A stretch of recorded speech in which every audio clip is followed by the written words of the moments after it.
Hello भैया, फिर से स्वागत है आप सभी को हमारे यूट्यूब चैनल छोटे राज ऑफिशियल में।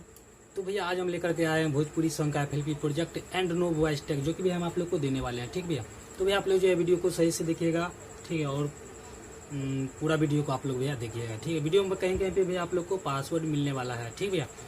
तो भैया आप लोग जो है इस वीडियो को फटाक से एक लाइक कर दीजिए, और जो भी भैया हमारे चैनल पे न्यू है तो हमारे चैनल को सब्सक्राइब कर लीजिएगा और बेल आइकन घंटा को ऑल कर दीजिएगा, ठीक भैया। तो भैया सिंगर का नाम है शिल्पी राज, और भैया सॉन्ग का नाम हो गया पिया मोर जाओ जन कलकतिया, यही सॉन्ग है भैया, ठीक है। तो ये भी काफ़ी चल रहा है, हम थोड़ा लेट से मिक्सिंग किए हैं, ठीक है। लेकिन भैया आप लोग देख लीजिएगा, ठीक है।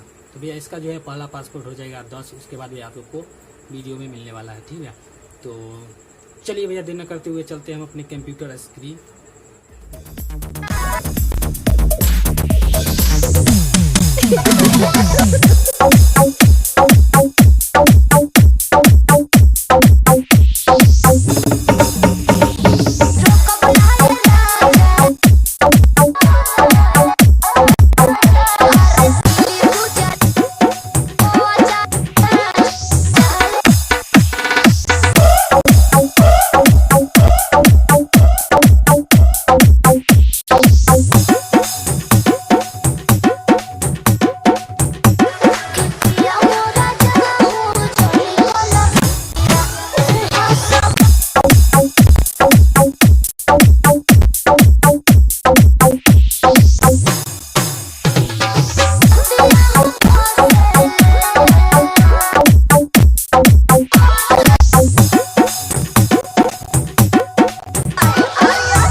विश्वासपुर।